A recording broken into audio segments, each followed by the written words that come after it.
How are you? We are doing class 9 subject science and we are doing chapter structure of atom, which is of chemistry. Today we are um, doing atomic number, mass number, isotope and isobar. So what is atomic number? Atomic number is denoted by Z. It is equal to number of proton present in the nucleus of atom. तो atomic number हम किसको कहते हैं? Atomic number equal होता है number of proton. Atomic number is equal to number of proton and it is denoted by Z. तो atomic number को हम डिनोट करते हैं Z and it is equal to number of proton and number of proton is equal to number of electron. Means जितना हमारा atomic number है वो equal होता है नंबर ऑफ प्रोटॉन और number of proton it is also equal to number of electron. So what do you mean by nucleons? Nucleons क्या होते हैं? Nucleus of atom consists of proton and neutron. अगर हमारा जो nucleus है atom का उसमें प्रोटॉन और न्यूट्रॉन दोनों इकट्ठे होंगे तो उसको हम क्या कहेंगे? न्यूक्लियॉन्स. तो अब next we are doing mass number. So क्या होता है mass number? It is the sum of neutrons and proton. Neutron और प्रोटॉन का अगर हम टोटल कर लेते हैं तो वो हमारा क्या हो जाता है? Mass number. And mass number is denoted by A. So it is equal to number of proton और नंबर ऑफ न्यूट्रॉन. मतलब अगर हमें मास नंबर निकालना है तो हमें क्या करना पड़ेगा? नंबर ऑफ प्रोटॉन और नंबर ऑफ न्यूट्रॉन को ऐड करना पड़ेगा. So I am giving you example. Lithium. Lithium the symbol of lithium is Li. 3 atomic number and 7 mass number. जो हम नीचे लिखते हैं वो क्या होता है? Atomic number. एंड Li हमारा क्या है? लिथियम. इसका एटॉमिक नंबर 3 है और मास नंबर क्या हो गया? 7. जो नीचे वाला होता है एटॉमिक नंबर और ऊपर वाला 7 मास नंबर. तो जितना एटॉमिक नंबर उतने क्या हो गए? प्रोटॉन. तो प्रोटॉन कितने हो गए? 3 and number of proton is equal to number of electron. तो इलेक्ट्रॉन जो है वो भी 3 हो जाएंगे और प्रोटॉन भी 3 हो जाएंगे.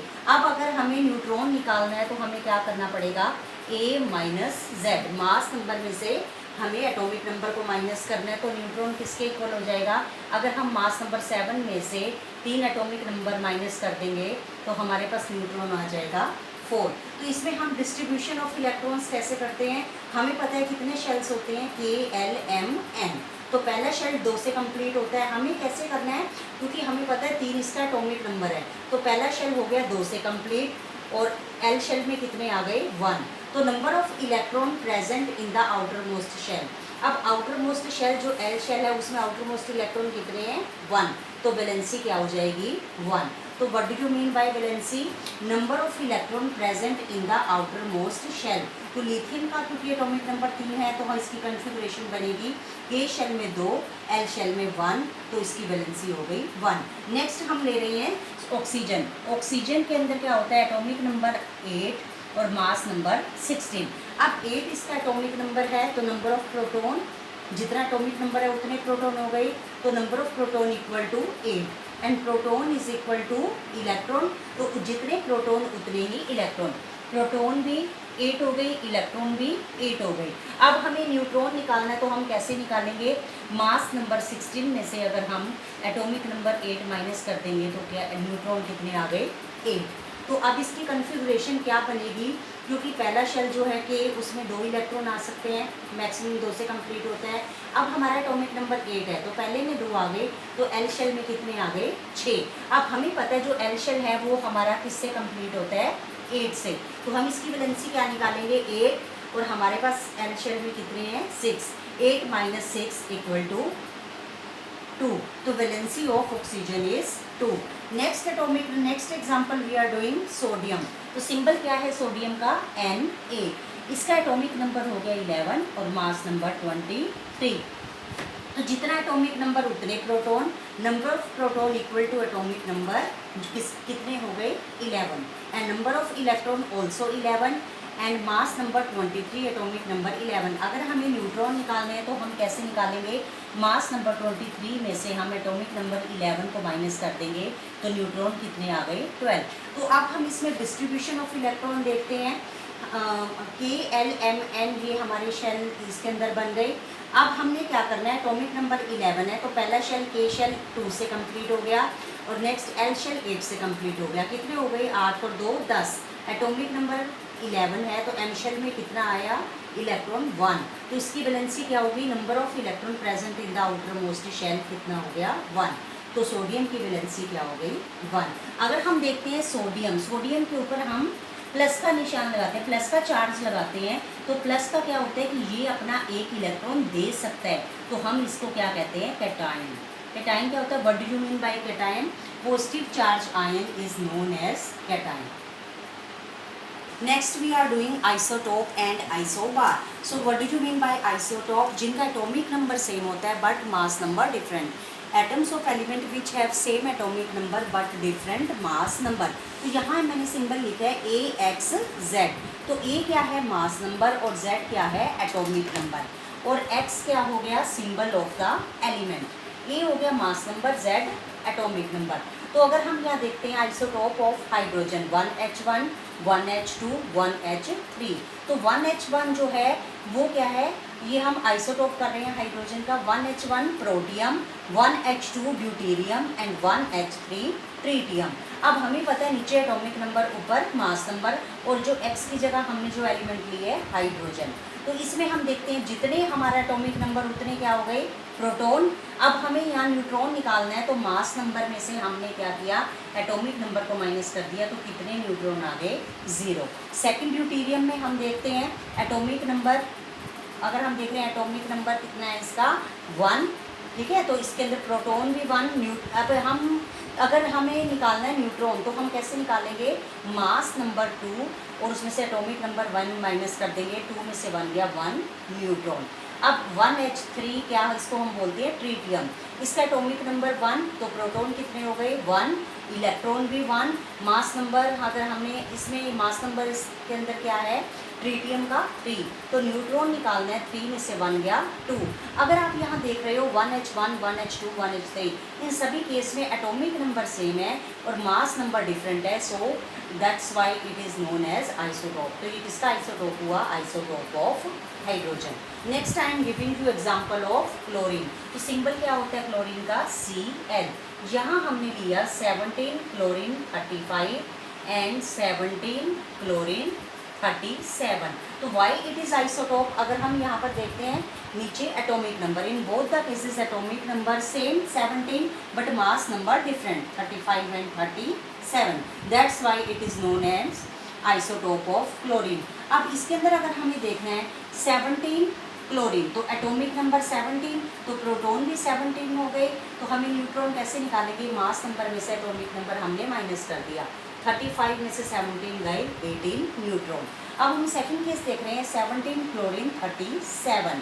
तो इसमें क्या है, ये किसका एग्जांपल है, आइसोटोप, आइसोटोप ऑफ क्लोरीन। तो एटॉमिक नंबर 17, प्रोटॉन हो गए 17, इलेक्ट्रॉन भी 17, तो हम न्यूट्रॉन कैसे निकालेंगे, मास नंबर में से हमें एटॉमिक नंबर माइनस कर दिया, 37 में से 17 गया 20 न्यूट्रॉन। सो अब नेक्स्ट हम कर रहे हैं isobar. So what is the difference between isotope and isobar? Isobar are the atom of different element having different atomic number but same mass number. जिनका एटॉमिक नंबर डिफरेंट होगा, मास नंबर सेम होगा। तो इसका मैं आपको example दे रही हूँ, argon and calcium. तो आर्गन का सिंबल क्या होता है, Ar। इसका हम ले रहे हैं एटॉमिक नंबर 18, मास नंबर 40, और कैल्शियम का सिंबल है Ca।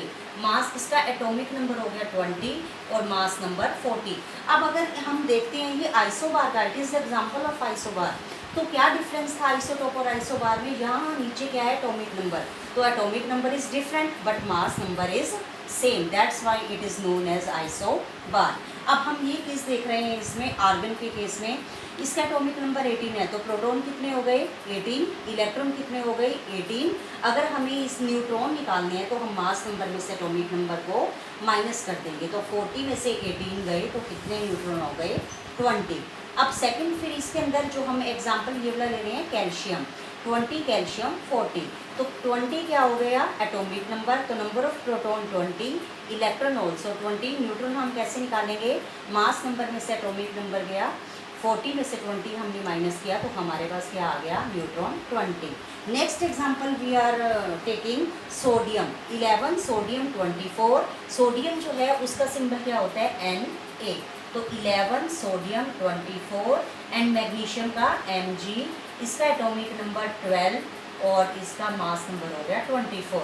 अब वाई इट इज आइसोबार, क्योंकि इन दोनों का क्या आप देख रहे हो, मास नंबर सेम है बट एटॉमिक नंबर डिफरेंट। तो हम यहाँ से कैलकुलेट कर सकते हैं, we can calculate the number of proton, electron and neutron. Proton यहाँ कितने हो गई 11, why 11 because atomic number is 11। तो जितने प्रोटॉन हो गई उतने ही इलेक्ट्रॉन हो गई, इलेक्ट्रॉन ऑल्सो 11। न्यूट्रॉन हम कैसे निकालेंगे, मास नंबर में से एटॉमिक नंबर हमने माइनस किया, 24 minus 11 13। In case of magnesium, atomic number 12 and number of proton 12, proton equal to electron, तो electron भी 12 हो गए। and now we will calculate the neutron, mass number minus atomic number। तो 24 में से हमने 12 को माइनस किया तो कितने आ गए 12। so now we have done isotope and isobar। तो स्टूडेंट्स आपको डिफरेंस पता चल गया होगा आइसोटोप और आइसोबार में। Now we are doing applications of isotope. तो आइसोटोप्स की जो है वो क्या एप्लीकेशन है, isotopes are used for estimating the age of old archaeological sample. जितने भी ओल्ड आर्कियोलॉजिकल सैंपल है उसमें हम क्या कर सकते हैं, उनकी एज को एस्टिमेट कर सकते हैं। अब आइसोटोप है यूरेनियम, तो यूरेनियम को हम लेते हैं, उसका सिंबल क्या होता है यू, उसका एटॉमिक नंबर 92 और मास नंबर 235। तो जो आइसोटोप है यूरेनियम का that is used as a fuel in nuclear reactor में, वो फ्यूल का काम करता है। अब हम देख रहे हैं आइसोटोप ऑफ कोबाल्ट। तो कोबाल्ट का क्या सिंबल होता है CO। कोबाल्ट 60 जो है वो यूज़ होता है in the treatment of cancer. Cobalt 60 it is used in the treatment of cancer. Next is isotope of iodine. Iodine 131 it is used in the treatment of goitre. तो ठीक है, तो ये किसके ट्रीटमेंट के लिए यूज़ होता है, गॉइटर के लिए। तो an isotope of sodium, sodium का सिंबल हो गया Na। Sodium 24 it is use to diagnose restricted circulation of blood. जो ब्लड का सर्कुलेशन रुक जाता है उसको डायग्नोज करने के काम आता है। And detected the blood clot, और जितना भी ब्लड क्लॉट होता है उसको हम क्या कर सकते हैं, डिटेक्ट कर सकते हैं। आइसोटोप ऑफ क्रोमियम, अब हमें पता है क्रोमियम का सिंबल क्या होता है Cr।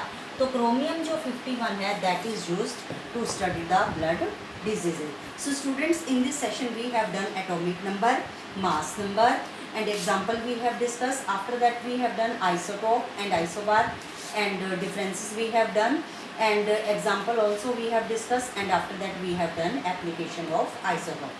So students, our chapter structure of atom of chemistry it is completed today, and you can write question answers in your notebooks.